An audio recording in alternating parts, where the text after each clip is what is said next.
கர்த்தருடைய மகா பரிசுத்த நாமத்திற்கு மகிமை உண்டாகட்டும்.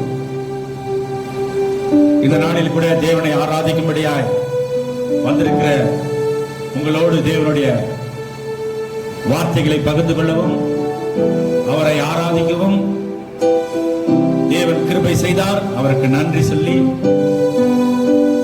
இந்த நாளிலே இந்த ஆராதனையை பார்த்துக் கொண்டு தேவனை ஆராதித்துக் கொண்டிருக்கிற ஒவ்வொருவரையும் தேவன் பலப்படுத்தி அவர்களை ஆசீர்வதிக்கும்படியாக அவருடைய கரத்திலே நம்மை ஒப்புக் கொடுத்து நாம் கண்களை மூடி ஆண்டவரை நோக்கி ஜெபிப்போம். மகா பரிசுத்தமுள்ள தகப்பனே, உம்மை ஸ்தோத்திரிக்கிறோம். ஆண்டவராகிய இயேசு கிறிஸ்துவின் நாமத்தினால் உம்முடைய சமூகத்திலே நாங்கள் வருகிறோம். இந்த ஆசீர்வதிக்கப்பட்ட மனமகிழ்ச்சியான இந்த நாளிலே உம்முடைய பிள்ளைகள் இந்த ஓய்வு நாளிலே உம்முடைய சமூகத்திலே இருக்கிற இந்த ஆண்டவரே நிகழ்வை நீர் பார்க்கிறீர். ஆண்டவரே, உண்மையாய் உம்மை நோக்கி கூப்பிடுகிறவருக்கு நீ தென்படுகிற தேவன். கர்த்தாவே, இந்த நாளிலே இந்த ஆராதனையில் கடந்து கொண்டிருக்கிற ஒவ்வொருவரையும் கர்த்தர் ஆசீர்வதித்து உடைய கிருபையினாலே அவர்களை நடத்த, இந்த ரத்த கோட்டைக்குள்ள அவர்களை மூடிக்கொள்ள உடைய கரத்தில் ஒப்புக் கொடுக்கிறோம். தொடக்கம் முதல் முடிவு வரையிலுமாக தேவ பிரசன்னங்களை ஆளுகை செய்யும்படியாக ஒப்புக் கொடுக்கிறோம். நாங்கள் பாடுகிற பாடல்கள், எங்கள் ஆராதனை நேரங்கள், தேவ செய்தி ஒவ்வொன்றும் உங்களுடைய நாமத்திற்கு மாத்திரமே மகிமையா இருக்கட்டும். எங்களை தாழ்த்தி உடைய சமூகத்திலே ஒப்புக் கொடுக்கிறோம். ஆண்டவர் ஆவியானவர் இந்த இடத்துல கிரியை செய்யும்படியாக எங்களை ஒவ்வொருவரையும் ஆண்டவரை ஒப்புக் கொடுக்கிறோம். பரிசுத்த ஆவியானவர் எங்களை ஆளுகை செய்ய ஒப்புக் கொடுக்கிறோம். ஆண்டவர் கர்த்தர் தொடர்ந்து நடத்துவீராக. உடைய ஆவியினாலே எங்களை நிரப்புவீராக, இந்த வல்லமையினாலே நிரப்புவீராக. கர்த்தர் இந்த ஆராதனை ஆசீர்வதிக்க உம்முடைய கரத்திலே ஒப்புக் கொடுக்கிறோம். ஆண்டவர் இயேசு கிறிஸ்துவின் நாமத்திலே ஜெபிக்கிறோம் நல்ல தகப்பனே, ஆமென். ஒரு பாடலை பாடி நாம் ஆண்டவரை மகிமைப்படுத்துவோம். இயேசு நல்லவர், இயேசு நல்லவர், என்றென்றும் மாறாதவர்.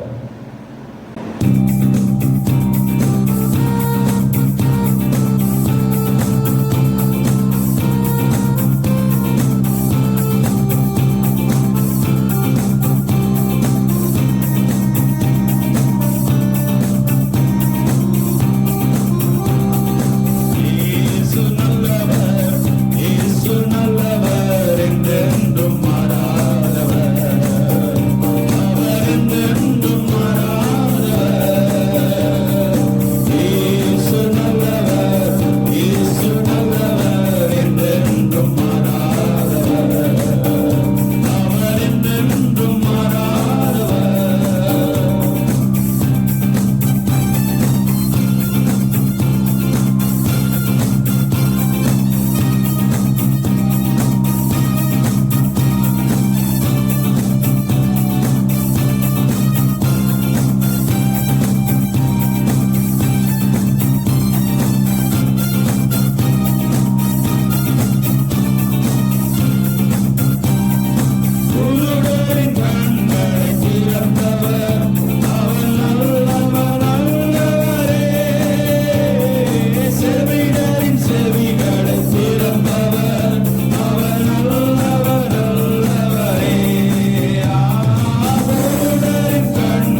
உள்ளதே.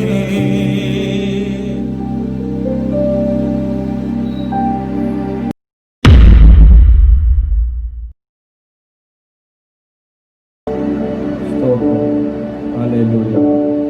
நாம் ஆராதிக்கும் வேளைக்குள்ளாக கடந்து வந்து தேவாதி தேவனை ஆராதிக்கிற நேரம், சிங்காசனத்தில் வீற்றிருக்கிற கர்த்தாதி கர்த்தரை ஆராதிக்கிற நேரம், சர்வ வல்லமையுள்ள ஏக சக்கராதிபதியான தேவன் நம் மத்தியிலே அசைவாடுகிற நேரம். Hallelujah, hallelujah. எல்லாரும் உங்கள் மன கண்களை திறந்து Jesus, தேவாதி தேவனை வரவேற்க hallelujah. மனதை ஒருமுகப்படுத்தி துதிக்கிறோம், துதிக்கிறோம். ஆண்டவரே வாங்க, உம்மை ஆராதிக்கிறோம். தகப்பனே வாங்க, தகப்பனே எங்கள் மத்தியில் இறங்கி வருவீராக. அப்பா, உம்மை நாங்கள் போற்றுகிறோம், உம்மை நாங்கள் புகழுகிறோம் ஆண்டவரே. ஆண்டவரே, இந்த வேளையிலே உம்மை ஆராதிக்கிற இந்த வேளையிலே எங்கள் மத்தியிலே கடந்து வருவீராக தகப்பனே. இயேசுவே, ஆராதனை கலந்து கொள்கிற ஒவ்வொருவரையும் நீர் தொடுவீராக. ஒவ்வொருவரின் வீட்டிலும் உங்களுடைய பிரசன்னம் இறங்கட்டும் ஆண்டவரே. அல்லேலூயா என்று நாங்கள் உம்மை துதிக்கிறோம் அப்பா. ஒரே எல்லாரும் மக்கினால் நிரப்புங்க தகப்பனே. உடைய சுகமளிக்கிற வல்லமை ஒவ்வொரு வீட்டிலும் இறங்கட்டும். உடைய அபிஷேக வல்லமை ஒவ்வொரு வீட்டிலும் கட்டுவது இறங்கட்டும் தகப்பனே. நாங்கள் ஆராதிக்கிற வேளையிலே ஆவியானவரின் அசைவாடுதல், ஆதியிலே ஜலத்தின் மீது அசைவாடின அதே ஆவியானவரின் அசைவாடுதல் ஒவ்வொரு மீதிலும் எங்கள் மீதிலும் வரட்டும் ஆண்டவரே. நீர் மாத்திரம் மகிமைப்படுவீராக. எல்லா குறைகளும் நிறைவாக்கும் வல்லமை மாய்ந்து செல்லட்டும் ஆண்டவரே. நீரே பொறுப்பெடுத்துக் கொள்ளும். வேலை முழுவதிலும் உடைய பிரசனத்தினால் நிரப்புவீராக. தொடர்ந்து நீங்கள் ஆண்டவரை இந்த ஆராதனை வெளியில மகிமைப்படுவீராக. இப்ப இயேசு கிறிஸ்து மூலமாக ஜெபிக்கிறோம் நல்ல பிதாவே, ஆமென். எல்லாரும் ஸ்தோத்திரத்துடன் ஆராதனை செய்வோம். மகிமை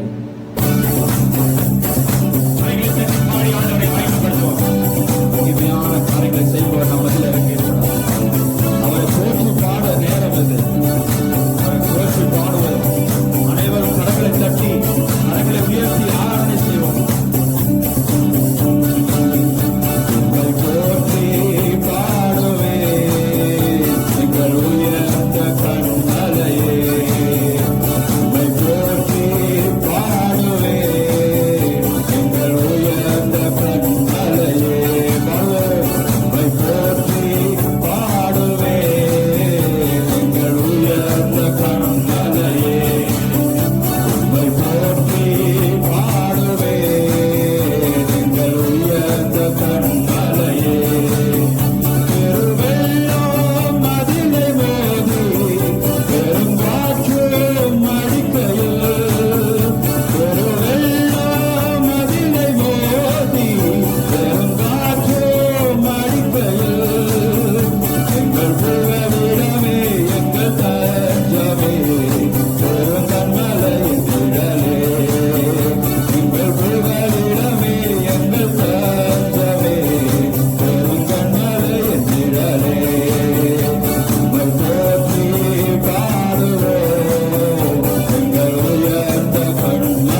நன்றி நன்றி ஆண்டவரே நாங்கள் ஒப்புவிக்கிறோம்.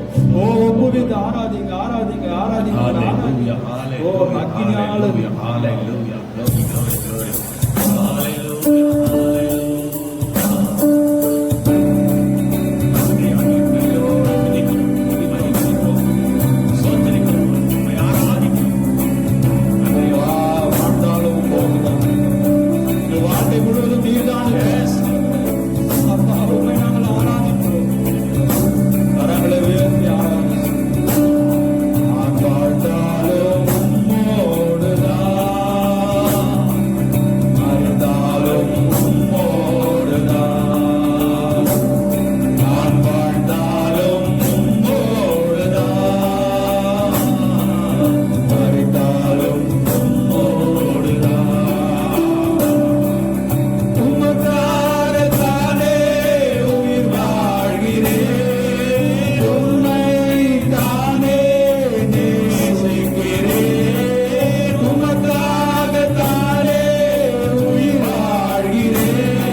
தகப்பனே இயேசுவே காண்கிற ஒவ்வொரு வீட்டிலும் கிரியைகள் நடப்பதாக கிரியைகள் நடப்பதாக தேவ ஆவியே கிரியைகள் நன்றி நன்றி அற்புதங்கள் நடக்கட்டும் வேண்டிக் கொள்ளுகிற எல்லா காரியமும் ஆஸ்பத்திரியில காண்கிற இந்த வீடியோவை பார்த்துக் கொண்டிருக்கிற ஒவ்வொரு மீது சுகமளிக்கிற வல்லமை கடந்து வரும் அற்புதமான சுகத்தை நன்றி தகப்பனே தகப்பனே நோக்கி நாங்கள் அதிர்வு அப்பா ஆராதனை செய்கிறோம் ஆண்டவரே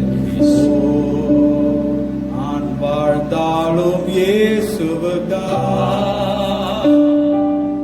மரித்தாலும் இயேசுவுக்கா எல்லாம் சேர்ந்து சொல்லுவோமா? நான் வாழ்ந்தாலும் இயேசுவுக்கா, மரித்தாலும் இயேசுவுக்கா.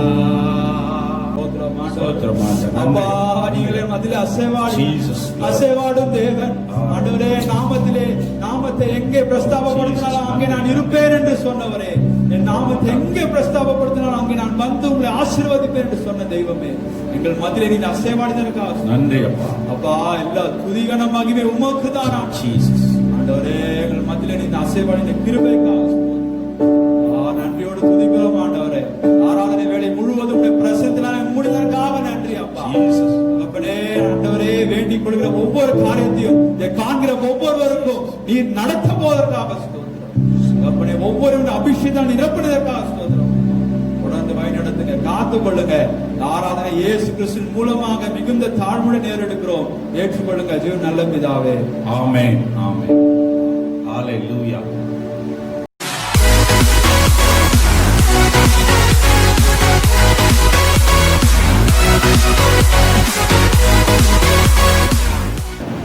ஆண்டவராகிய இயேசு கிறிஸ்துவின் நாமத்தினாலே உங்களை வாழ்த்தி, இந்த மாதத்தினுடைய 2வது ஓய்வு நாளிலே தேவ சமூகத்திலே காத்திருக்கிற உங்களை கர்த்தர் ஆசீர்வதிக்கவும், அநேக சோதனைகளுக்கு மத்தியிலும் பாடுகளுக்கு மத்தியிலும் இப்படிப்பட்ட இக்கட்டான சூழ்நிலைகளுக்கு மத்தியிலும் தேவனை ஆராதிக்க ஒரு விடுதலை இல்லாம சபைகள் மூடப்பட்டிருக்கிற இந்த சூழ்நிலையிலே நாம் எங்கிருந்தாலும் அவரை மகிமைப்படுத்தும் ஒரு காலகட்டத்தில் நாம் இருக்கிறோம். வேதத்தில் ஒரு வார்த்தை உண்டு, பிதாவை எங்கும் தொழுது கொள்ளும் காலம் வரும். ஆண்டவராகிய இயேசு கிறிஸ்துவினுடைய வருகைக்கு முன்பாக இவைகள் எல்லாம் நடக்கும் என்று வேதம் சொல்லுகிறது. பிதாவை எங்கும் தொழுது கொள்ளுகிற காலம் அப்படின்னு சொன்னா ஆலயத்துல மாத்திரம் இல்ல, உங்க வீட்லயும் இப்ப தொழுதுகிட்டு இருக்கீங்க. அதுதான் உலகம் முழுவதும் இருக்கிற ஜனங்கள் இந்த நாளிலே ஆலயங்கள் மூடப்பட்டிருக்கிற இந்த சூழ்நிலையிலே அவரை தொழுது கொண்டிருக்கிறார்கள். அந்த வகையிலே தேவன் உங்களை அழைத்திருக்கிறார். இந்த ஆராதனையிலே பங்கு பெறுகிறவங்களை கர்த்தர் ஆசீர்வதிக்கவும், அவருடைய வார்த்தையின் மூலமாய் உங்களுக்கு ஆசீர்வாதத்தை கொடுக்கவும், விடுதலை தரவும், சுகம் தரவும், பலன் தரவும் நாம் கண்களை மூடி ஆண்டவரை நோக்கி பார்ப்போம். மகா பரிசுத்தமுள்ள பரலோக தகப்பனே, உம்மை ஸ்தோத்திரிக்கிறோம், துதிக்கிறோம். ஆண்டவராகிய இயேசு கிறிஸ்துவின் நாமத்தினாலே உம்முடைய சமூகத்திற்கு நாங்கள் வருகிறோம். இந்த ஆசீர்வதிக்கப்பட்ட மனமகிழ்ச்சியான இந்த ஓய்வு நாளிலே உம்முடைய பிள்ளைகள் உம்முடைய வார்த்தைகளை கேட்கவும், உம்மை ஆராதிக்கவும், உம்மை மகிமைப்படுத்தவும் கூடி இருக்கிற அவர்கள் இடத்திலே தேவனுடைய மகிமை இறங்கி அவர்களை விடுதலை செய்ய, அவருடைய தேவைகளை சந்திக்க, அவருடைய ஜெபத்திற்கு விண்ணப்பத்திற்கு நீர் பதில் தர இயேசுவே நீங்கள் மனம் இறங்கி இப்பொழுது கர்த்தரே கிருபை செய்வீராக. இந்த நாளிலே நாங்கள் ஆண்டவரே உம்முடைய சமூகத்திலே ஒன்று கூடி வந்து சேர்ந்திருக்கிறோம் அப்பா. உம்முடைய வார்த்தைகள் மூலமாய் நீர் எங்களோடு கூட பேசும்படியாக எங்களை தாழ்த்தி உம்முடைய சமூகத்தில் ஒப்புக் கொடுக்கிறோம். ஆண்டவரே, நீர் வார்த்தையின் நாமம் உள்ள தேவன். உம்முடைய நாமம் வார்த்தை. ஆண்டவரே, வார்த்தையின் மூலமாய் நீர் திஷ்டாந்தப்படுத்துகிற உம்முடைய வல்லமையை திஷ்டாந்தப்படுத்துகிற தேவன். இந்த நாளிலே உம்முடைய பிள்ளைகளுக்கு உம்முடைய வார்த்தையை அனுப்பி நீர் குணமாக்குவீராக. ஆண்டவரே, உம்முடைய வார்த்தையின் மூலமாய் பேசுவீராக. அவர்களுக்கு ஏற்ற மன்னாவை நீர் தரும்படியாக எங்களை மறைத்து நீர் வெளிப்படும். ஆண்டவரே, உம்முடைய கரத்தில் எங்களை தாழ்த்தி ஒப்புக் கொடுக்கிறோம். ஆண்டவர் இயேசுவின் நாமத்தில் நாங்கள் ஜெபிக்கிறோம் நல்ல தகப்பனே, ஆமென், ஆமென். நாம் தேவ செய்திக்கு நேராக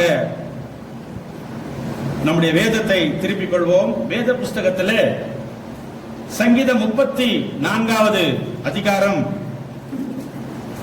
அதிலே 8வது வசனத்தை, எல்லாருக்கும் தெரிந்த வசனம், அந்த வசனத்தை நாம் வாசிக்க கேட்போம். கர்த்தர் நல்லவர் என்பதை ருசித்து பாருங்கள், ருசித்து பாருங்கள். அவர் மேல் நம்பிக்கையா இருக்கிற மனுஷன் பாக்கியவான். கர்த்தர் நல்லவர் என்பதை ருசித்து பாருங்கள். ஆண்டவரை நாம் ருசித்து பார்க்க வேண்டும். கர்த்தர் நல்லவர் என்பதை நாம் ருசிக்க வேண்டும். கர்த்தர் நல்லவராய் இருந்தால் நாம் என்ன செய்ய வேண்டும், அவர் நமக்கு என்ன செய்வார் என்பதை நாம் அறிந்து கொள்ள வேண்டும். முதலாவது ருசித்து பார்க்கிறது என்பது என்னன்னா, அவருடைய அன்பை, அவருடைய இரக்கத்தை, அவருடைய கிருபையை, அவருடைய மன்னிப்பை, அவருடைய தயவை, இவைகள் எல்லாவற்றையும் நாம் ருசித்து பார்க்க வேண்டும். அதுதான் வேதத்தில் நாம் பார்க்கிறோம். ஒருவேளை நமக்கு வேதத்தை குறித்த ஞானம் இருக்கலாம், வேதத்தை குறித்த அறிவு இருக்கலாம். அவைகள் மாத்திரமே சோதனைகளையும் வேதனைகளையும் ஜெயிப்பதற்கு நமக்கு போதுமானதல்ல. பாருங்க, நமக்கு முதலாவது சுத்திகரிக்கப்பட்ட இருதயம் வேண்டும். அதாவது வேதத்தின் அந்த ஞானத்தை மாத்திரம் உள்ளவர்களா இல்லாமல், அது மாத்திரம் நமக்கு தேவையா இல்லாமல், அதிகமாய் நமக்கு தேவையா இருக்கிற காரியம், உண்மையான தேவை என்னன்னு சொன்னா சுத்திகரிக்கப்பட்ட இருதயம். இதுதான் நமக்கு தேவை. சுத்திகரிக்கப்பட்ட ஜீவிதம், இதுதான் நமக்கு தேவை. சங்கீதம் 86வது சங்கீதம், அதிலே 5வது வசனத்தை நான் வாசிக்கும்படியா கேட்கிற சங்கீதம் 86:5. ஆண்டவரே, ஆண்டவரே, நீர் நல்லவரும், நீர் நல்லவரும், மன்னிக்கிறவரும், மன்னிக்கிறவரும், உம்மை நோக்கி கூப்பிடுகிற, உம்மை நோக்கி கூப்பிடுகிற யாவர் மேலும், யாவர் மேலும் கிருபை மிகுந்தவருமா இருக்கிறீர். நீர் நல்லவரும் மன்னிக்கிறவரும் என்று அந்த வசனம் சொல்லுகிறது. முதலாவது, தேவன் நமக்கு சுத்திகரிக்கப்பட்ட இருதயத்தை தர விரும்புகிறார். தேவன் கொடுக்கிற ஆசீர்வாதத்தில் மிகுந்த உயர்ந்த ஒரு ஆசீர்வாதம் என்ன சொன்னா சுத்திகரிக்கப்பட்ட இருதயம். ஆகவே அவர் நல்லவரும் அவர் நம்மை மன்னிக்கிறவருமாய் இருக்கிறார் என்று வேதம் சொல்லுகிறது. நம்ம எல்லாம் ரொம்ப பரிசுத்தவான்கள் அல்ல. நம்மளிடத்தில் அநேக குறைகள் உண்டு, அநேக தவறுகள் நம்முடைய வாழ்க்கையில உண்டு. ஆனாலும் பரிசுத்தமாயிருக்கிறவன் இன்னும் பரிசுத்தமாயிருக்க கடவன் என்ற வார்த்தையின்படி நாம் இன்னும் பூரணத்தை நோக்கி நம்முடைய வாழ்க்கையை நாம் செலுத்த வேண்டும். அல்லேலூயா. ஆகவே நாம் நம்முடைய வாழ்க்கையிலே என்ன இருக்க வேண்டும் சொன்னா சுத்திகரிக்கப்பட்ட இருதயத்தை உடையவர்களாக நீங்களும் நானும் இந்த உலகத்திலே ஜீவிக்க வேண்டும். வெறும் வேத அறிவை மாத்திரம் வைத்து சுத்திகரிக்கப்படாத இருதயத்தை நாம் வைத்திருப்போம் சொன்னா அது எந்த பிரயோஜனம் இல்லை. ஏன்னா வசனம் என்ன சொல்லுதுன்னா, அறிவு இருமாப்பை தரும். வேத அறிவு அதிகமாய் நமக்கு தெரியும் பொழுது நம்ம எல்லாம் தெரிஞ்சிச்சுன்னு நினைக்க கூடாது. வேத அறிவு நம்ம அடைஞ்சிட்டோம்னா எல்லாம் நமக்கு தெரியும் அப்படி சொல்லி நம்ம நினைக்க கூடாது. எல்லாம் நமக்கு தெரியும், பைபிள் எனக்கு எல்லாம் தெரியும் அப்படி சொல்லி எந்த மனுஷனும் என்ன செய்யக்கூடாது, இப்படி இருமாப்பா இருக்கக்கூடாது. அல்லேலூயா. அந்த அறிவு இருமாப்பை உண்டு பண்ண என்ற வேதம் சொல்லுகிறது. அல்லேலூயா. அப்படி என்றால் நமக்கு தேவையானது என்ன? சுத்திகரிக்கப்பட்ட இருதயம். அது என்னன்னா தேவனுடைய மன்னிப்பு நமக்கு வேண்டும். அவருடைய மன்னிப்பினாலே நாம் நிச்சயமாக சுத்திகரிக்கப்பட்ட இருதயத்தை நாம் பெற்றுக்கொள்ள முடியும். அல்லேலூயா. பாருங்க, நம்ம வரங்கள் நிறைய வரங்களை நம்ம வைத்திருக்கலாம். ஆண்டவர் அநேக வரங்களை நமக்கு கொடுத்திருக்கலாம்.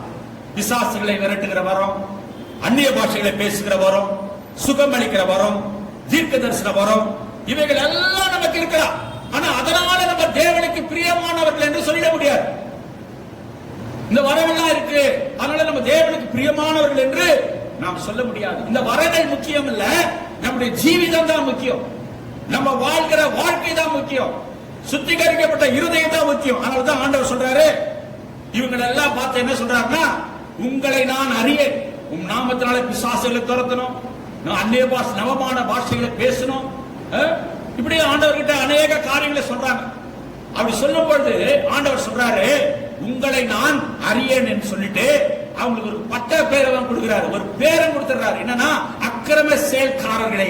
என்ன சொல்றாருன்னா அக்கிரம செய்கைக்காரர்களே அப்படின்னு அவங்க சொல்றாரு. அல்லேலூயா. ஆகவே கர்த்தருக்கு முன்பாக உங்களை தாழ்த்தும்படியாக தேவன் எதிர்பார்க்கிறார். அப்படி தாழ்த்துகிறது எதை குறிக்கிறது சொன்னா, நீங்கள் உங்கள் குற்றத்தை உண்மையாய் உணர்ந்து அவருடைய சமூகத்திலே நீங்கள் அறிக்கையிடும் பொழுது கர்த்தர் உங்களை மன்னிக்கிறவராய் இருக்கிறார். லூக்கா 15ஆம் அதிகாரத்தில் ஒரு காரியத்தை நாம் பார்க்கிறோம்.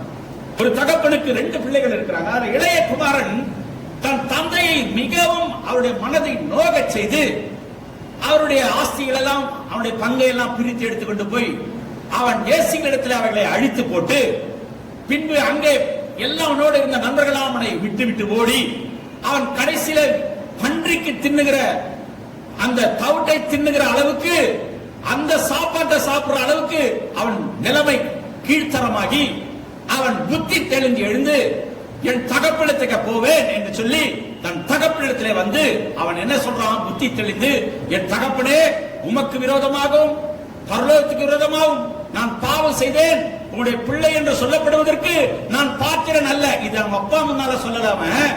ஆனா எங்க சொல்றானா? அவன் புத்தி தெளிந்து எந்த இடத்துல பண்ணி மேய்ச்சிக்கிட்டு இருந்தானோ அந்த இடத்துல அவன் சொல்றான். உடனே அவன் தன் தகப்பனை நோக்கி போகிறான். தகப்பனத்தில் போகும்போது தகப்பன் அவன் உண்மையாய் உணர்ந்ததை அறிந்த தகப்பன் தன்னுடைய மோதிரத்தை அவனுக்கு அளித்து, அதாவது மோதிரம் எதை குறிக்கும்? அதிகாரத்தை குறிக்கிறது. அந்த அதிகாரத்தை அவனுக்கு கொடுத்து அவனை தன் பிள்ளையாக மறுபடியுமாக அணைத்து அவர் ஏற்றுக்கொள்கிறார் என்பதை நாம் பார்க்கிறோம். அப்படி என்று சொன்னால் நம்முடைய குற்றத்தை நாம் உணர வேண்டும். ஆகவே நீங்கள் எல்லோரும் நம்முடைய பாவங்களை தேவன் மன்னிக்கிறார் என்று உணர்ந்து அதை அறிக்கை செய்து அதை விட்டு விடும் பொழுது நமக்கு மன்னிப்பு கிடைக்கும். ஹல்லேலூயா. அதே சமயத்துல தேவன் எல்லாரையும் மன்னிக்கிறவர் இல்ல. எல்லாரையும் ஆண்டவர் மன்னிக்க மாட்டார். உண்மையான மனசாட்சியில் குற்றப்பட்ட அந்த மனதை நாம் அடையும் பொழுதும், உண்மையாய் ஆண்டவரிடத்திலே நாம் அறிக்கை செய்யும் பொழுதுதான் தேவன் நம்ம பாவத்தை மன்னிப்பார். சில பேர் சும்மா பாவ மன்னிப்பு கேட்கறது பாத்தீங்கன்னா, கம்யூனியனுக்கு வந்தா அதுக்கு முன்னால ஒரு வழக்கமா நின்னுகிட்டு என்ன செய்யுது? கம்யூனியன் கேட்குது. இந்த பாவத்தெல்லாம் ஆண்டவர் மன்னிக்கவே மாட்டார். நம்ம எல்லாம் பண்ணிட்டு பாவ மன்னிப்பு கேட்டுக்கிட்டு இருந்தா ஆண்டவர் என்ன செய்ய மாட்டாரு? மன்னிக்க மாட்டார். ஹல்லேலூயா. ஆனால் என்ன மன்னிப்பு பெறுவதற்கு என்ன வழின்னு கேட்டீங்கன்னா, நிச்சயமாக உணர்ந்து உள்ளபூர்வமாய் மனப்பூர்வமாய் தேவனிடத்திலே அறிக்கை செய்து தேவனிடத்திலே நாம் நம்மை தாழ்த்தி நம்மை ஒப்பு கொடுக்கும் பொழுது தேவன் நம் பாவங்களை மன்னித்து நம்முடைய சொந்த பிள்ளைகளாக நம்மை ஏற்றுக்கொள்வார். ஹல்லேலூயா. எல்லாருடைய பாவத்தையும் அவர் என்ன செய்யறதில்ல? மன்னிக்கிறது இல்லைன்னு சொன்னார். அதுக்கு உதாரணமாக வேதத்திலிருந்து ஒரு மனிதனை குறித்து நாம் பார்க்கலாம். சவுல் என்கிற ஒரு மனிதன். இந்த சவுல் பெஞ்சமின் கோத்திரத்திலே வந்த ஒரு மனிதன். தன் தகப்பனுடைய கழுதையை தேடிக்கிட்டு அவன் போய் கொண்டிருக்கிறான். அப்போது சாமுவேல் தீர்க்கதரிசியினாலே அவன் அழைக்கப்பட்டு இஸ்ரவேல் சமஸ்தானத்துக்கு ராஜாவாக அபிஷேகம் பண்ணப்படுகிறான். முதல்ல இந்த சவுலுடைய வாழ்க்கையை பார்த்தீங்கன்னா ரொம்ப நல்லவராக தான் இருக்கிறார். அவருடைய வாழ்க்கையை பார்த்தீங்கன்னா ரொம்ப உத்தமமான ஒரு மனுஷனா தான் இருக்கிறார். ஆனா அந்த ராஜாவா ஆன பிறகு அவருடைய எண்ணம், அவருடைய செயல், அவருடைய போக்கு இதெல்லாம் மாறிடுது. சில பேர் ஆரம்பத்துல ரொம்ப நல்லா இருப்பாங்க, பக்தியா இருப்பாங்க, ஜெபம் பண்ணுவாங்க, வேதத்தை படிப்பாங்க, ஆண்டவரே ஆண்டவரேன்னு கூப்பிடுவாங்க. ஆனா கொஞ்ச நேரமே மாறி கொஞ்சம் மேல வந்துட்டா என்ன செய்வாங்கன்னா, அதுக்கப்புறம் அந்த ஆண்டவரே மறந்துடுவாங்க. இப்படிதான் சவுலுடைய வாழ்க்கையில அவன் என்ன செய்தான்? ராஜா மேன்மையை அடைந்த உடனே அவனுடைய போக்கு, அவனுடைய எண்ணம், அவனுடைய சிந்தை இவைகள் எல்லாம் மாறி போனது. ஆண்டவர் அவனுக்கு ஒரு காரியத்தை சொல்றார். என்னன்னா, அமலேக்கியரை அவர்களுடைய எல்லா விஷயத்தையும், அவர்களுடைய ஆடுகளையும் மாடுகளையும் எல்லாவற்றையும் நீ அழித்து அவைகளை இல்லாதபடிக்கு அவைகள் எல்லாவற்றையும் அழிக்க வேண்டும் என்று ஆண்டவர் சவுலுக்கு ஒரு உத்தரவு கொடுக்கிறார், தீர்க்கதரிசியின் மூலமாக. ஆனால் இந்த சவுல் என்ன பண்றார்னா, ஏன் அப்படி அமலேக்கியருடைய எல்லாவற்றையும் அழிக்க முடியாத தேவன் சொன்னார் பார்த்தா, இந்த இஸ்ரவேல் ஜனங்கள் வழிநடத்தி வரப்பட்ட பொழுது அவர்களை வழிமறித்தவர்கள் இந்த அமலேக்கியர்கள். ஆகவே தேவனுடைய கோபாக்கியம் இந்த அமலேக்கியர் மேலே இருந்தது. ஆனால் இந்த சவுல் என்ன பண்றாருன்னா, இந்த ராஜாவை தப்ப விடுறார். முதல்ல அந்த ஆகா என்ற ராஜாவை தப்ப விடுறார். அடுத்து அந்த முதல் தரமான ஆடுகளையும், இரண்டாம் தரமான ஆடுகளையும் மாடுகளையும் மாட்டுக்குட்டிகளையும் அவர் என்ன செய்யறாருன்னா எடுத்துக் கொள்ளுகிறார். அப்பதான் சாமுவேல் சொல்றாரு, எதற்காக இதை எடுத்து? பலி செலுத்துறதுக்காக நான் எடுத்தேன். அப்ப சாமுவேல் சொல்ற, பலியை பார்க்கிறோம் கீழ்ப்படிதல் உத்தமம், பலியை பார்க்கிறோம் கீழ்ப்படிதல் உத்தமம், நீ ஏன் இதை செய்தார் என்று சாமுவேல் அந்த சவுலை பார்த்து கேட்கும் பொழுது சவுல் சொல்றாரு, 1 சாமுவேல் 15ஆம் அதிகாரம் 24, 25 எடுத்து வாசிங்க. இந்த சவுலுடைய பாவ மன்னிப்பை நம்ம பார்க்கலாம். அப்பொழுது சவுல் சாமுவேலை நோக்கி, சாமுவேல் கேட்கிறார், நீ ஏன் இதை செய்தாய்? தேவன் உன்னை எல்லாத்தையும் அழிக்கிறதுக்கு சொன்னா அதை செய், அதை விட்டுட்டு நீ செய்தது என்ன என்று சாமுவேல் சவுலை பார்த்து கேட்ட பொழுது இந்த சவுல் அதற்கு மறு உத்தரவு கொடுக்கிறார். அதுதான் இப்ப வசனத்தை வாசிக்க கேட்டோம். அதை படிங்க. அப்பொழுது சவுல் சாமுவேலை நோக்கி நான் கர்த்தருடைய கட்டளையையும் உம்முடைய வார்த்தைகளையும் மீறினதினாலே பாவம் செய்தேன். இப்படிதான் நம்ம பாவம் மன்னிப்பு கூட இருக்கு. கர்த்தருடைய கட்டளையை மீறிட்டேன், நான் பாவம் செய்தேன். திரும்ப நான் 25வது வசனத்தை வாசி. இப்பொழுதும் நீர் என் பாவத்தை மன்னிங்க, நான் கர்த்தரை பணிந்து கொள்ளும்படிக்கு என்னோட கூட திரும்பி வாரும் என்றான். அந்த சவுல் இப்படி செய்ததனால சாமுவேலுக்கு ரொம்ப கோபம் வந்து அவர் போயிட்டார். இந்த சாமுவேல் இடத்துல போய் இந்த சவுல் செய்யலாம், நான் வந்து பாவம் செய்தேன், என்ன மன்னியும், நீங்க திரும்ப வாருங்க அப்படி சொல்லி மன்னிப்பு கேட்கிறான். இந்த மன்னிப்பு எதுக்கு கேட்கிறான் தெரியுமா? சவுல் 30ஆம் வசனத்தை வாசிங்க. எதுக்காக இந்த மன்னிப்பு கேட்கிறான்னு பாருங்க. அதற்கு அவன் நான் பாவம் செய்தேன், மறுபடியும் பாவம் செய்தேன். ஏறக்குறைய 4 முறை அந்த அதிகாரத்துல சவுல் நான் பாவம் செய்தேன். ஏன் இதை சொல்றாருன்ற ஒரு நோக்கம் உண்டு. அந்த நோக்கத்தை பார்ப்போம். 30வது வசனத்தை வாசிக்கிட்டோம்.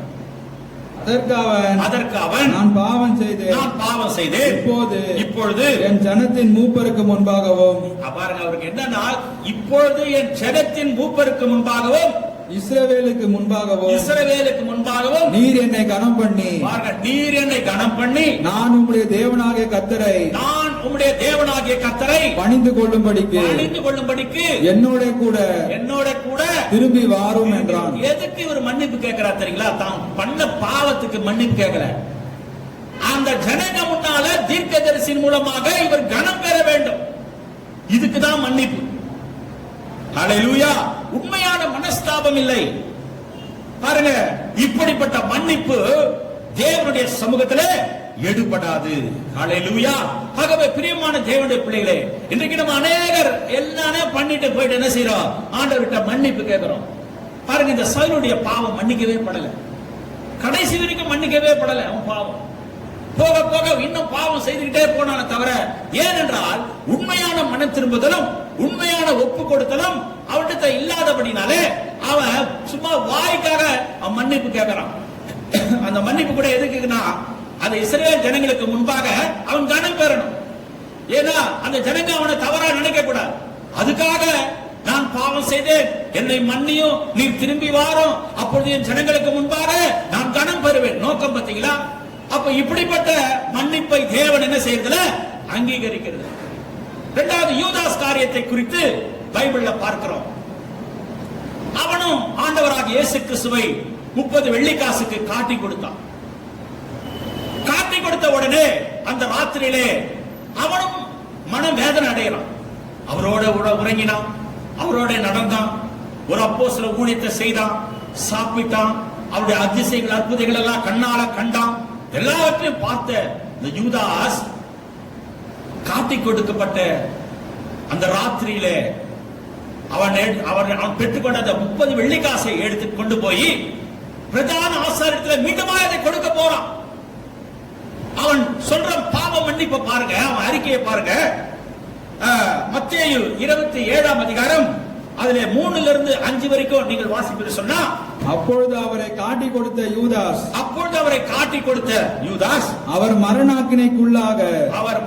ஆக்கினைக்குள்ளாக தீர்க்கப்பட்டதை கண்டு மனஸ்தாபப்படுறான். நீ நிறைய பேர் நம்ம என்ன செய்யறோம்னா, தப்பு பண்ணிட்டு படுறோமா இல்லையா? அது மட்டும் போதாது. சும்மா நான் மனஸ்தாபப்பட்டுக்கிட்டே இருந்தா போதாது. தப்பு பண்ணிட்டு யூதாஸ் கூட மனஸ்தாபப்பட்டான், பாவத்தை ஒத்துக்கிட்டான். படிங்க அதை தொடர்ந்து. அந்த 30 வெள்ளிக்காசை பிரதான ஆசாரியரிடத்திற்கும் மூப்பரிடத்திற்கும் திரும்ப கொண்டு வந்து குற்றமில்லாத ரத்தத்தை நான் காட்டி கொடுத்ததினால் பாவம் செய்தேன் என்றான். இங்கேயும் அவன் பாவம் செய்தேன் ஒத்துக்கிறான். நம்ம நிறைய பேர் அப்படிதான் ஒத்துக்கிறோம். பாவம் செய்தேன், யூதாஸ் பாவம் செய்தேன் அப்படின்னு ஒத்துக்கிட்டு, அதற்கு அவர்கள் எங்களுக்கு என்ன, ஏன்? அது உண்பாடு என்றார்கள். சரி, என்ன ஆச்சுன்னா யூதாசுக்கு உண்மையிலே நான் குற்றமில்லாத ரத்தத்தை காட்டி கொடுத்தேன் என்று சொல்லி, நான் பாவம் செய்தேன் என்று சொல்லி அவன் குற்றத்தை ஒப்புக்கொள்ளுகிறான். ஆனால் அவன் தேவன் தன்னை மன்னிப்பார், இயேசு தன்னை மன்னிப்பார் என்று அவர் மேல விசுவாசம் வைக்கல. அல்லேலூயா. அவன் ஒரு காரியத்தை நினைச்சான். என்ன நினைச்சிருப்பான்னா, இனிமே இந்த பாவத்தை எப்படி மன்னிப்பார் ஆண்டவர்? நான் செய்த இந்த பாவத்தை அவரால் மன்னிக்க முடியுமா? அவரோட கூட இருந்து, அவரோட கூட வாழ்ந்து, நடந்து, உண்டு, உறங்கி, ஊழியத்தை செய்து, ஒரு 30 வெள்ளிக்காசு பொருளாசைக்காக அவரை காட்டி கொடுத்துட்டேனே, இந்த பாவத்தை அவரால் மன்னிக்க முடியுமா என்று அவனுக்குள்ளாக பாவத்தை ஒத்துக்கிட்டான். தான் பாவின்னு ஒத்துக்கிறான். அவன் அந்த பிரதான ஆசாரியத்துல போயிட்டு பணத்தை திருப்பி கொடுக்கிறான். குற்றமில்லாத ரத்தத்தை நான் காட்டி கொடுத்துட்டேன்னு வேதனைப்படுறான், மனஸ்தாபப்படுறான், எல்லாம் இருக்குது. ஆனா ஒண்ணு மாத்திரம் அவன் செய்யல. என்னன்னா, இந்த பாவத்தை இயேசுவால மன்னிக்க முடியுமா? என்ன இனிமே மன்னிக்கிறதுக்கு சான்ஸே இல்ல, அவன் நிச்சயமா என்ன மன்னிக்க முடியாது அப்படி சொல்லி இயேசுவின் மேல அவன் என்ன செய்யல, விசுவாசம் வைக்காம அவன் இன்னொரு பாவத்தை செய்திடறான். என்ன பண்றானா, போய் தற்கொலை பண்ணிக்கிறான். நாண்டு கொண்டு அவன் செத்தான் என்று பார்க்கிறோம். அல்லேலூயா. ஆனால் இன்னொரு மனுஷனை குறித்து வேதத்துல பார்க்கிறோம், பரிசேயர் ஆயக்காரன் பார்க்கிறோம். அது நான் அநேக தரம் உங்களிடத்துல போதித்திருக்கிறேன். அதுல அந்த ஆயக்காரன் என்ற மனுஷன் பாவியான ஒரு மனுஷன். அவன் தன் கண்களை வானத்துக்கு ஏறெடுக்க துணியாமல் அப்படிப்பட்ட ஒரு கொடுமையான பாவம் செய்திருப்பான். அதனால ஆண்டவரை பார்க்க கூட வெட்கப்பட்டு தன் கண்களை வானத்துக்கு ஏறெடுக்க துணியாமல் தன் மார்பிலே அடித்துக் கொண்டு, தேவனே பாவியாக என் மேல் இரக்கமாயிரும் என்று சொல்லி அவன் தேவனிடத்திலே தன் பாவத்தை ஒத்துக்கொண்டு, அதுக்கு மேல மனஸ்தாபப்பட்டு நொறுங்குண்ட இருதயமாக தன்னை மாற்றி அவன் ஒப்பு கொடுத்ததுனால ஆண்டவர் அவனுடைய பாவத்தை மன்னித்தார். சவுல போல நீங்க ஒரு மன்னிப்பு கேட்டீங்கன்னா ஆண்டவர் நிச்சயமா மன்னிக்க மாட்டார். யூதாச போல மனஸ்தாபப்பட்டு நீங்க நான் பாவம் செய்தேன்னு சொன்னா மன்னிப்பு இருக்காது. ஆனால் இந்த ஆயக்காரனை போல, தேவனே பாவியாக என் மேல் இரக்கமாயிரும் சொல்லி உங்கள் இருதயம் நொறுங்கொண்டவர்களாக நீங்கள் தேவனை நோக்கி உங்கள் குற்றங்களை நீங்கள் உணர்வீர்கள் என்று சொன்னால், நீங்கள் அறிக்கையிடுங்கள் சொன்னா, அதை விட்டுவிடுங்கள் சொன்னா, கர்த்தர் நிச்சயமாக அவர் உங்கள் இருதயத்தை சுத்திகரித்து அவர் நல்லவராயிருப்பார். கர்த்தர் நல்லவர் என்பதை ருசித்து பாருங்கள். ஹல்லேலூயா. முதலாவது கர்த்தர் நல்லவராய் இருக்கிறார் என்று சொன்னா, உங்கள் இருதயத்தை பாவ மன்னிப்பினாலே, அவருடைய மன்னிப்பினாலே உங்கள் இருதயத்தை அவர் சுத்திகரிக்கிறார். ஹல்லேலூயா, ஹல்லேலூயா. இரண்டாவது வேதத்தில் நாம் பார்க்கிறோம், புலம்பல் 3ஆம் அதிகாரம் 25வது வசனத்தை எடுத்து வாசிங்க. தமக்கு காத்திருக்கிறவர்களுக்கும் தம்மை தேடுகிற ஆத்துமாவுக்கும் கர்த்தர் நல்லவர். பாருங்க, இரண்டாவது விஷயம், முதல்ல மனஸ்தாபப்பட்டு உண்மையா தன்னுடைய பாவங்களை அறிக்கையிட்டு ஆண்டவரை அவருடைய ரத்தத்தினாலே கழுவப்பட்டு அவரை உண்மையாய் நம்ம ஏற்றுக்கிட்டு அவரிடத்தில் நம்ம அறிக்கை செய்து நம்ம பாவத்தை விட்டுட்டோம்னா இருதயத்தை அவர் சுத்திகரிக்க அவர் நல்லவராய் இருக்கிறார். இரண்டாவது புலம்பல் 3:25 படிக்க கேட்டோம்.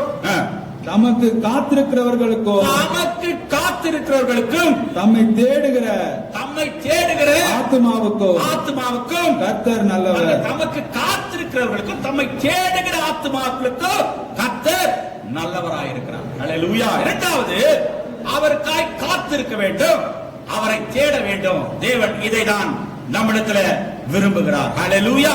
பாருங்க, அன்னாள் என்ற ஒரு ஸ்திரீயை குறித்து வேதத்துல பார்க்கிறோம். அந்த அன்னாளுடைய வாழ்க்கை நீங்கள் பார்ப்பீங்க சொன்னா, அந்த அன்னாள் ஒரு நல்ல பரிசுத்தவாட்டி, சுத்திகரிக்கப்பட்ட ஒரு ஸ்திரீ. அதுக்கு உதாரணம் என்னன்னு சொன்னா, 1 சாமுவேல் 1:10-11. அவள் போய் மனம் கசந்து மிகவும் அழுது கர்த்தரை நோக்கி விண்ணப்பம் பண்ணி சேனைகளின் கர்த்தாவே தேவரீர் உம்முடைய அடியாளின் அடியாளின் சிறுமையை கண்ணோக்கி பார்த்து ஆ. உம்முடைய அடியாளை ஆ. மறவாமல் ஆ. நினைத்தருளி ஆ. உமது அடியாளுக்கு ஒரு ஆண் பிள்ளையை கொடுத்தால்.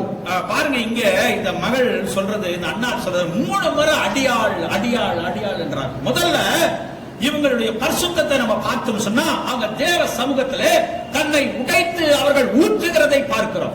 தேவ சமூகத்தினுடைய இருதயத்தை ஊற்றுகிறதை நாம் பார்க்கிறோம். தன்னுடைய இருதயம் நொறுங்குண்ட இருதயமாக தேவனுடைய சமூகத்திலே அவர்கள் ஒப்புக் கொடுக்கிறதை பார்க்கிறோம். அது மாத்திரம் இல்ல, அடியாளின் சிறுமையை கர்த்தாவே நோக்கி பாரும், அடியாளை நினைத்தருளும், அடியாளுக்கு ஒரு ஆண் மகனை தாரும் என்று விசுவாசம் உள்ள ஒரு ஜெபத்தை அவங்க செய்றாங்க. அல்லேலூயா. ஆண்டவர் அவங்க ஜெபத்தை கேட்டு அவங்களை ஆசீர்வதித்து ஒரு ஆண் பிள்ளையை கொடுக்கிறார். அதுதான் சாமுவேல். தான் முதல் பேர் சபா வரையிலும் பேறு பெற்ற தீர்க்கதரிசியாகிய சாமுவேலை கர்த்தர் கொடுத்தார். அதற்கு பின்பு 6 பிள்ளைகளை தேவன் கொடுத்தார். அல்லேலூயா. ஒரு பிள்ளைக்கு காத்திருந்த அந்த ஸ்திரீக்கு 6 பிள்ளைகளை தேவன் கொடுத்தார். அல்லேலூயா. தேவன், நீங்கள் ஆண்டவரை தேடுவீர்கள் என்று சொன்னா, கர்த்தருடைய சமூகத்திலே நீங்கள் காத்திருப்பீர்கள் சொன்னா, கர்த்தர் நல்லவராயிருந்து உங்கள் தேவைகளை சந்திப்பார். அல்லேலூயா. கர்த்தர் நல்லவராயிருந்து உங்கள் தேவைகளை அவர் நிச்சயமாக சந்திப்பார். அல்லேலூயா. ஆகவே பிரியமான தேவனுடைய பிரதி, இந்த அண்ணாருடைய வாழ்க்கையை பாத்தீங்கன்னா ரொம்ப கொடுமை. இவளுக்கு பிள்ளை இல்லைன்னு சொல்லிட்டு அது எல்கானா என்ன பண்றா, பெனினாள் என்ற ஒரு பெண்ணை திருமணம் பண்ணிருக்க. அவளுக்கு பிள்ளை இருக்கு, இவளுக்கு இல்ல. அதனால அவ என்ன செய்தா, அந்த பெனினாள் இவளை எப்பொழுதுமே ஒரு கீழ்த்தரமாய் அவளை சிறுமைப்படுத்துகிறவளாய் இருந்தா. ஆனால் அந்த எல்கானா அதிகமா அண்ணாளை நேசித்தான். நான் 10 பிள்ளைகள் இருந்தா எப்படி நேசிக்கணும் அந்த அளவுக்கு நான் நேசிக்கிறேன் கூட இந்த எல்கானா அண்ணாளை பார்த்து சொல்லுவான். ஆனாலும் அவளுக்கு உள்ள பெரிய துக்கம், பெரிய காரியம். ஒரு நாளாவது இந்த எல்கானா போய் பெண்ணினால திட்டிருப்பானான்னு பார்த்தா கேட்கல. அவளிடத்துல எந்த காரியத்தை கேட்கல. இப்படி எல்லாம் சிறுமைப்படுத்துறாளே நம்முடைய முதல் மனைவி யார, அந்த அண்ணால அப்படி சொல்லிட்டு ஒரு நாள் என்ன செய்யல, இந்த பெண்ணினால குறித்து அந்த எல்கானா கேள்வி கேட்கல. ஆனா என்ன நடக்குதுன்னு சொன்னா, ஆண்டவருடைய சமூகத்துல போய் தன்னை ஒப்பு கொடுத்து, தன்னை தாழ்த்தி, தன் இருதயத்தை உடைத்து அவள் ஊற்றி, ஆண்டவரே ஆண்டவரே சிறுமையை நோக்கி பாரும், அடியாளை நினைத்தருளும், அடியாளுக்கு ஒரு ஆண்மகனை தாரும் என்று அவள் ஆண்டவரை பற்றி கொண்டவர் கேட்டதனாலே கர்த்தர் அவள் தேவைகளை சந்தித்தார். ஆகவே பிரியமான தேவனுடைய பிள்ளைகளே, நீங்கள் தேடும் பொழுது, ஆண்டவரை தேடும் பொழுது, ஆண்டவருக்காக காத்திருக்கும் பொழுது அவர் நல்லவராயிருக்கிறார். அல்லேலூயா. ஆகவே நீங்கள் விசுவாசத்தினாலே எதை கேட்கிறீர்களோ அதை பெற்றுக் கொள்வீர்கள் என்று நீங்கள் விசுவாசித்தால் உண்மையாகவே தேவன் உங்களை ஆசீர்வதிப்பார். அல்லேலூயா. ஆகவே விசுவாசம் இல்லாம நம்ம ஜெபிக்கிற ஜெபத்துக்கு நிச்சயமா பலன் இருக்காது. அல்லேலூயா. ஆகவே பிரியமான தேவனுடைய பிள்ளைகளே, நீங்கள் ஆண்டவரிடத்துல ஜெபிக்கும் பொழுது, ஆண்டவரிடத்துல கேட்கும் பொழுது, அவருக்காக காத்திருந்து, அவரை தேடி, அவரிடத்துல உங்கள் பிரச்சனைகளை சொல்லும் பொழுது கர்த்தர் அவைகளுக்கு ஒரு விடுதலை தந்து உங்களை ஆசீர்வதிப்பார். அல்லேலூயா. அதே வண்ணமாக இன்னொரு விஷயத்தை கூட நம்ம புதிய ஏற்பாட்டு பகுதியில பார்க்கும் பொழுது, ஒரு மனுஷனுக்கு ஒரு மகன் இருக்கிறான், ஒரு வாலிப பிள்ளை. அவன் பிசாசினாலே கட்டப்பட்டிருக்கிறான். அடிக்கடி நுரை தள்ளி அவன் அலக்கழிக்கப்பட்டிருக்கிறான். போகாத டாக்டர் இல்ல, போகாத இடம் இல்ல, எல்லா இடத்திலும் அவன் அந்த மகனை கொண்டு போய் அவனுக்கு எப்படியாவது ஒரு விடுதலை வர வேண்டும் என்று சொல்லி அவன் அலைந்ததுதான் காரியம். ஒரு விஷயமும் அவனுக்கு நடக்கல. அவன் மகன் அலக்கழிக்கப்பட்டுக் கொண்டிருந்தான். ஆனால் ஒரு நாள் என்ன ஆச்சுன்னா, மார்க்கு 9:23-24 வசனத்தை வாசிக்கும்படியாக கேட்கிறேன். இயேசு அவனை நோக்கி நீ விசுவாசிக்க கூடுமானால் ஆகும் விசுவாசிக்கிறவனுக்கு எல்லாம் கூடும் என்றார். உடனே பிள்ளையின் தகப்பன் விசுவாசிக்கிறேன் ஆண்டவரே, என் அவிசுவாசம் நீங்கும்படி உதவி செய்யும் என்று கண்ணீரோடே சத்தமிட்டு சொன்னான்.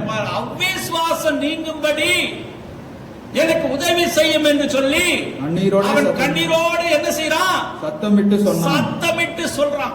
ஏன் அவனுக்கு அவனுடைய அவிசுவாசம் நீங்கணும்னு சொன்னான் தெரியுங்களா? அவன் இப்ப இருக்கிற நிலைமையில இந்த ஆண்டவராவது நமக்கு நல்லா ஆக்குவாரா, நல்லா ஆக்க முடிய மாட்டாரா, நம்ம பிள்ளைக்கு விடுதலை கொடுப்பாரா, மாட்டாரா? நம்ம எங்கெல்லாம் போய் சுத்திட்டு இப்ப கடைசியா வந்திருக்கிறோமே அப்படி சொல்லி கொஞ்சம் அவிசுவாசம் இருதயத்துல இருந்தது. அதுக்கு தான் ஆண்டவர் அவனை பார்த்து இந்த கேள்வியை கேட்கிறார். அந்த முதல் 23ஆம் வசனத்தை பாத்தீங்கன்னா படிங்க. அது மறுபடியும் இயேசு அவனை நோக்கி, இயேசு அந்த மனிதனை நோக்கி, நீ விசுவாசிக்க கூடுமானால். ஏன்னா ஆண்டவருக்கு தெரியும் இவன் நம்மள சந்தேகப்படுறான். நீ விசுவாசிக்க கூடுமானால் ஆகும், ஆகும், விசுவாசிக்கிறவனுக்கு எல்லாம் கூடும் என்றார். அப்படின்னு சொல்லிட்டு ஆண்டவர் சொல்லும் போது அவன் சொல்றான், ஆண்டவரே என் அவிசுவாசம் நீங்கும்படியாக எனக்கு உதவி செய்யும் என்று சொல்லி அவன் அழுது சத்தமிட்டு அவரிடத்திலே அவன் சொல்லுகிறதை பார்க்கிறோம். ஹல்லேலூயா. பிரியமான தேவனுடைய பிள்ளைகளே, அவிசுவாசம் இருக்கிற வரைக்கும் கிரியை நடக்காது. ஹல்லேலூயா. அவிசுவாசம் இருக்கிற வரைக்கும் தேவன் கிரியை செய்ய முடியாது. ஹல்லேலூயா. அந்த சத்தம் போட்டு அவன் தேவனிடத்திலே தன்னுடைய அவிசுவாசம் நீங்கும்படியாக அவன் ஆண்டவரிடத்திலே கெஞ்சும் பொழுது உடனே காரியம் நடக்கிறது. அவருடைய மகன் அந்த பிசாசின் அலக்கழிப்பிலிருந்து அவன் விடுதலையாகிறான். ஹல்லேலூயா. ஆகவே பிரியமான தேவனுடைய பிள்ளைகளே, கர்த்தரை விசுவாசத்தோடு தேடும் பொழுது, கர்த்தரை விசுவாசத்தோடு கர்த்தருடைய சமூகத்தில் நீங்கள் காத்திருக்கும் பொழுது, அன்னாளை போலவோ இந்த மனுஷனை போலவோ தேவனுடைய சமூகத்தை தேடி வரும் பொழுது கர்த்தர் உங்களுக்கு ஒரு சுகத்தை கொடுத்து ஒரு விடுதலை கொடுத்து ஆண்டவர் உங்களை நடத்த வல்லவராய் இருக்கிறார். ஹல்லேலூயா. மூன்றாவது நாகும் 1:7 இப்படியாய் சொல்லுகிறது, கர்த்தர் நல்லவர், கர்த்தர் நல்லவர், இக்கட்டு நாளிலே அரணான கோட்டை தம்மை நம்புகிறவர்களை அறிந்திருக்கிறார். கர்த்தர் இக்கட்டு நாளிலே அவர் அரணான கோட்டை. ஏனென்றால் அவர் நல்லவர். கர்த்தர் நல்லவர் என்பதை ருசித்து பாருங்கள். ஹல்லேலூயா. கர்த்தர் நல்லவராய் இருக்கிறார் சொன்னா உங்கள் இருதயத்தை அவர் சுத்திகரிக்கிறவராய் இருக்கிறார். ஹல்லேலூயா. கர்த்தர் நல்லவராய் இருக்கிறார் என்று சொன்னால் உங்களுடைய வாழ்க்கையிலே அற்புதங்களையும் உங்களுக்கு விடுதலையையும் உங்கள் தேவைகளை சந்திப்பதையும் அவர் செய்கிறவராய் இருக்கிறார். ஹல்லேலூயா. கர்த்தர் நல்லவராய் இருக்கிறார் என்றால் இக்கட்டு நாளிலே அவர் அரணான கோட்டை, தம்மை நம்பி இருக்கிறவர்களை அவர் அறிந்திருக்கிறார் என்று வேதம் சொல்லுகிறது. இப்பொழுது ஒரு இக்கட்டான சூழ்நிலையிலே நாம் இருக்கிறோம். இந்த இக்கட்டான சூழ்நிலையிலே தேவன் நமக்கு நல்லவராயிருக்கிறார். ஹல்லேலூயா. கர்த்தர் நல்லவராயிருக்கிறார். பாருங்க, 2 நாளாகமம் 20ஆம் அதிகாரத்துல 1 - 4 வரைக்கும் வசனத்தை நாம் வாசிக்கும் பொழுது அங்கே யோசபாத் என்ற ஒரு மனிதனை குறித்து சொல்லப்பட்டிருக்கிறது. இந்த யோசபாத் யூதாவின் ராஜாவா இருக்கிறான். அவனுடைய நாட்களிலே அங்கே ஒரு இக்கட்டு அவர்களை சூழுகிறது. 1 - 4 வரைக்கும் எடுத்து வாசிக்க முடியாது கேட்கிறேன். 2 நாளாகமம் 20 1 - 4 வரைக்கும். இதற்கு பின்பு மோவாப் புத்திரரும் அம்மோன் புத்திரரும் அவர்களோடு அம்மோனியருக்கு அப்புறத்தில் உள்ள மனுஷரும் கூட யோசபாத்திற்கு விரோதமாய் யுத்தம் பண்ண வந்தார்கள். சிலர் வந்து யோசபாத்தை நோக்கி, உமக்கு விரோதமாய் ஏராளமான ஜனங்கள் கடலுக்கு அக்கறையில் இருக்கிற சீரியாவிலிருந்து வருகிறார்கள். இதோ அவர்கள் எங்கேதியாகிய ஆசோசான் தாமாரில் இருக்கிறார்கள் என்று அறிவித்தார்கள். அப்பொழுது யோசபாத் பயந்து கர்த்தரை தேடுகிறதற்கு ஒருமுகப்பட்டு யூதாவெங்கும் உபவாசத்தை கூறிவிட்டான். இங்கே ஒரு காரியத்தை நாம் பார்க்கிறோம். திடீரென்று இந்த யூதாவின் ராஜாவாகிய யோசபாத் வாழ்ந்த அந்த நாட்களிலே அந்த தேசத்தை சுற்றிலும் 4 ராஜாக்கள், தன்னுடைய 4 ஜனங்கள் வம்சம் அவர்களை சூழ்ந்து கொண்டிருக்கிறது. இந்த யோசபாத்தினுடைய நாட்களிலே திடீரென்று அவனை சூழ்ந்து ஒரு இக்கட்டான சூழ்நிலை வருகிறது. பிரியமான தேவனுடைய பிள்ளைகளே, இப்படிப்பட்ட சூழ்நிலையிலே இந்த யோசபாத் என்ன செய்யறான்னா உபவாசத்தை கூறி 5ஆம் வசனத்தை வாசிக்கும்படியா கேட்கிறேன். 2 நாளாகவும் 20:5 வாசிக்கும்படியா கேட்கிறேன். அப்பொழுது யோசபாத் கர்த்தருடைய ஆலயத்திலே புது பிரகாரத்தின் முகப்பிலே யூதா ஜனங்களும் எருசலேமியரும் கூடின சபையிலே நின்று எங்கள் பிதாக்களின் தேவனாகிய கர்த்தாவே பரலோகத்தில் இருக்கிற நீர் அல்லவோ தேவன் தேவரீர் ஜாதிகளுடைய ராஜ்யங்களை எல்லாம் ஆளுகிறவர். நீர் ஜாதிகளுடைய ராஜ்யங்கள் எல்லாவற்றையும் நீர் ஆளுகிற தேவன். உம்முடைய கரத்திலே வல்லமையும் பராக்கிரமும் இருக்கிறது. ஒருவரும் உம்மோடு எதிர்த்து நிற்க கூடாது, எதிர்த்து நிற்க கூடாது கூடாது. எங்கள் தேவனாகிய நீர், எங்கள் தேவனாகிய நீர் உம்முடைய ஜனமாகிய இஸ்ரவேலுக்கு முன்பாக இந்த தேசத்து குடிகளை துரத்திவிட்டு இதை உம்முடைய பாருங்க, அப்படி ஆண்டவர் செய்த அந்த பராக்கிரமத்தெல்லாம் சொல்லிக்கிட்டே போறார், எல்லாத்தையும் சொல்றார். உபவாசத்தை கூறி தேவ ஆலயத்தின் பிரகாரத்திலே ஜனங்களை ஒன்று கூட்டி அங்கே தேவனை அவருடைய வல்லமையை நினைவு கூர்ந்து கொண்டிருக்கிறார். அதிலே 13வது வசனத்தை வாசிக்க முடியாது, நான் கேட்கிறேன். எங்கள் தேவனே, அங்க ஆண்டவர்கிட்ட சொல்றாரு, எங்கள் தேவனே, அவர்களை நீர் நியாயம் தீர்க்க மாட்டீரோ, எங்களுக்கு விரோதமாக வந்த இந்த ஏராளமான கூட்டத்திற்கு முன்பாக நிற்க எங்களுக்கு பலன் இல்லை, எங்களுக்கு முன்பாக இப்படிப்பட்ட இக்கட்டு சூழ்ந்திருக்கிறது. இந்த ஏராளமான கூட்டத்திற்கு முன்பாக நிற்க எங்களுக்கு பலன் இல்லை. நாங்கள் செய்ய வேண்டியது என்னன்னு எங்களுக்கே தெரியல. நாங்கள் செய்ய வேண்டியது என்னவென்று எங்களுக்கு தெரியவில்லை. அல்லேலூயா. பாருங்க, இப்படியாக தேவனுடைய சமூகத்திலே அவன் தன்னை தாழ்த்துகிறதை பார்க்கிறோம். இப்போது யோசபாத் ஆண்டவரை நோக்கி ஜெபிக்கிறான். எங்களுக்கு பலன் இல்லை ஆண்டவரே, எங்களை எப்படியெல்லாம் நடத்துறீங்கப்பா, எப்படியெல்லாம் எங்க மூதாதையர்களை நீ நடத்தி கொண்டு வந்தீர்.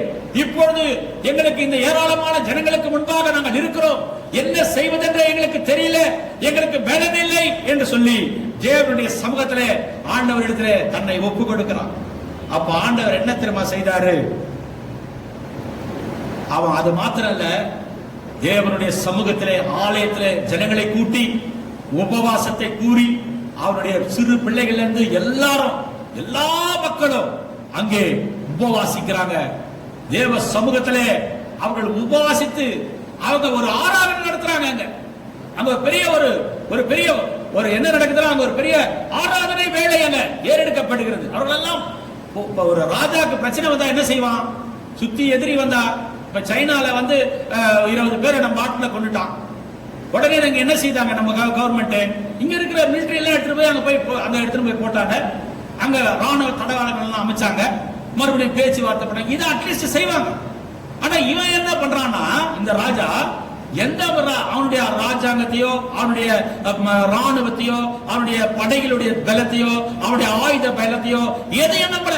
அவன் ஆண்டவரை நோக்கி பார்க்கிறான். எனக்கு பலன் இல்லை ஆண்டவரே, இந்த ஏராளமான ஜனங்களுக்கு முன்பாக நிற்க எனக்கு பலன் இல்லை, என்ன செய்வதென்று எனக்கு தெரியவில்லை, நீங்க தான் அற்புதத்தை செய்யணும்னு சொல்லி தேவனை அவர்கள் பாடி அவளை மகிமை. அங்க தீர்க்கதரிசி ஒருத்தர் சொல்றாங்க, நம்ம அவங்களை வென்று விடுவோம் சொல்லி ஒரு தீர்க்கதரிசி ஆண்டவர் அங்க எழுப்புறாரு. அல்லேலூயா. கர்த்தருடைய வார்த்தை அங்கே அவர்களுக்கு சொல்லப்படுகிறது. தீர்க்கதரிசியின் மூலமாய் அவர்கள் தேவனை பாடி அவர்கள் துதித்து மகிமைப்படுத்துகிறார்கள்.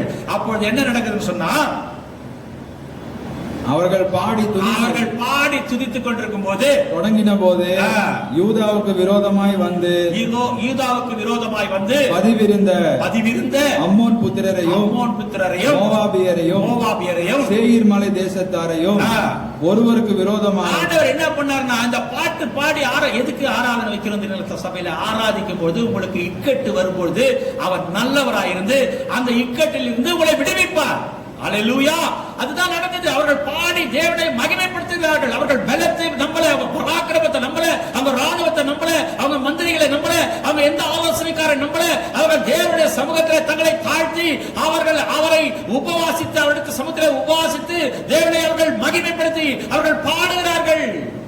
அப்பொழுது ஆண்டவர் அவர்களே ஒருவருக்கு விரோதமாக எழும்பி யார் இவங்களை எதிர்க்க வந்தாங்களோ அவங்களே ஒருத்தன் என்ன செய்யறான், வெட்டி மடிந்து ஒருவரும் அதுல மீதியா இருக்கவில்லை என்று வேதத்துல பார்க்கிறோம். இவங்க சண்டை போட்டிருந்தா கூட இதுல 10 பேர் செத்துருப்பான். ஒரு போர் ஜெயிச்சா கூட இதுல அட்லீஸ்ட் கொஞ்சம் பேர் செத்துருப்பான், அங்க கொஞ்சம் பேர் சொத்து தப்பிச்சு கொஞ்சம் பேர் போயிருப்பான். ஆனா ஆண்டவர் யுத்தம் பண்ணா எப்படின்னா ஒருத்தனை எதிர்க்க நிக்க முடியாது.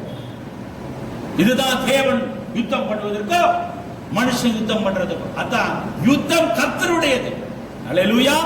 வேதம் சொல்லுகிறது யுத்தம் கர்த்தருடையது. ஆகவே பிரியமான தேவனுடைய பிள்ளைகளே, நீங்கள் கர்த்தர் நல்லவராய் இருக்கிறதுனாலே இக்கட்டு நாளிலே அவர் அரணான கோட்டையாய் தம்மை நம்பி இருக்கிறவர்களை அவர் விடுவிப்பார். ஆகவே அவர் மன்னித்து உங்கள் இருதயத்தை சுத்திகரிக்க அவர் நல்லவராய் இருக்கிறார். அவர் விசுவாசத்தோடு அவரை அணுகும் பொழுது, விசுவாசத்தோடு அவரை கூப்பிடும் பொழுது அவர் நல்லவராய் இருந்து உங்களுக்கு சுகம் தந்து, உங்களுக்கு விடுதலை தந்து, உங்களை ஆசீர்வதித்து உங்களை வழி நடத்த அவர் வல்லவராய் இருக்கிறார். அவர் இக்கட்டு நாளிலே நீங்கள் அவரை நோக்கி கூப்பிடும் பொழுது கர்த்தர் நல்லவராயிருந்து உங்களை சூழ வரும் இக்கட்டுகளில் இருந்து, ஆபத்துகளில் இருந்து, பிரச்சனைகளில் இருந்து, வேதனையில் இருந்து உங்களை விடுவித்து அவர் எதிரியை ஒன்றுமில்லாமல் அழித்து போட ஒரு வல்லவராய் இருக்கிறார். ஹல்லேலூயா. ஆகவே பிரியமான தேவனுடைய பிள்ளைகளே, கர்த்தர் நல்லவர் என்பதை ருசித்து பாருங்கள். கர்த்தர் நல்லவர் என்பதை ருசித்து பாருங்கள். கர்த்தர் நல்லவராய் இருக்கிறதுனால உங்கள் இருதயத்தை பரிசுத்தப்படுத்தி, உங்களை சுத்திகரித்து, உங்களை மன்னித்து அவர் உங்களை ஏற்றுக்கொள்ளுகிறார். கர்த்தர் நல்லவராய் இருக்கிறதுனால உங்களுக்கு விசுவாசத்தை தந்து, அவர் நல்லவராய் இருக்கிற அந்த சுபாவத்தின் நிமித்தம் உங்களுக்கு சுகம் தந்து, பலன் தந்து, உங்களுக்கு ஆசீர்வாதத்தை தந்து அவர் நடத்த வல்லவராய் இருக்கிறார். கர்த்தர் நல்லவராய் இருக்கிறதுனால இக்கட்டு நாளிலே அரணான கோட்டையாயிருந்து தம்மை நம்பி இருக்கிற ஜனங்களை அவர் பாதுகாக்க வல்லவராய் இருக்கிறார். ஆகவே பிரியமான தேவனுடைய பிள்ளைகளே, கர்த்தர் நல்லவர் என்பதை ருசித்து பாருங்கள். அவர் மேல் நம்பிக்கையாய் இருக்கிற மனுஷன் பாக்கியவான். நம் கண்களை மூடி ஆண்டவரை நோக்கி பார்ப்போம். பரிசுத்தமும் கிருபையும் உள்ள எங்கள் பரலோக தகப்பனே, கர்த்தர் நல்லவர் என்பதை ருசித்து பாருங்கள். அவர் மேல் நம்பிக்கையாயிருக்கிற மனுஷன் பாக்கியவான் என்று வேதம் சொல்லுகிறதே. இந்த நாளிலே நீர் எங்களை பாவங்களை மன்னித்து எங்கள் இருதயத்தை சுத்திகரிக்க நல்லவராயிருக்கிறீர். ஆண்டவரே, நாங்கள் உம்மை நோக்கி பார்க்கும் பொழுது எங்களை விசுவாசத்திலே எங்களை வல்லவர்களாக்கி, ஆண்டவரே விசுவாசத்தினாலே நாங்கள் உம்மிடத்திலிருந்து நன்மைகளை பெற்றுக்கொள்ள நீர் நல்லவராய் இருக்கிறீர். ஆண்டவரே, நீர் நல்லவராய் இருக்கிறதுனாலே எங்களை சூழ வரும் ஆபத்துகள், மோசங்கள், நாசங்கள், இக்கட்டுகள் இவைகளில் இருந்து எங்களை பாதுகாக்க நீர் நல்லவராய் இருக்கிறீர். ஆகவே உமக்கு கோடான கோடி ஸ்தோத்திரம். உண்மையாய் ருசித்து ஆண்டவரே நாங்கள் ஜீவிக்க ஆண்டவரே எங்களுக்கு கிருபை தாரும். இந்த நாளிலே செய்தியை கேட்ட ஒவ்வொருவரையும் கர்த்தர் ஆசீர்வதிப்பீராக. உம்முடைய கரத்தில் ஒப்புக் கொடுக்கிறோம். இந்த தேசத்தை சூழ்ந்திருக்கிற எல்லா இந்த சூழ்நிலையும், இந்த இக்கட்டும் நீங்கும்படியாக கர்த்தருடைய ஜனங்களை பாதுகாத்துக் கொள்ளும்படியாக இந்த கரத்தில் கொடுக்கிறோம். தொடர்ந்து ஆசீர்வதியும், பலப்படுத்தும். ஆண்டவர் இயேசு கிறிஸ்துவின் நாமத்திலே ஜெபிக்கிறோம் நல்ல தகப்பனே. ஆமென், ஆமென்.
கர்த்தராகிய இயேசு கிறிஸ்துவின் கிருபையும் பிதாவாகிய தேவனுடைய அன்பும் பரிசுத்த ஆவியானவருடைய அந்யோன்யமும் ஐக்கியமும் அடையாளம் நம்மோடு சகல பரிசுத்தவான்களோடும் கர்த்தர் வருகை மட்டும் இருப்பதாக அனைவரும் சேர்ந்து சொல்வோம்.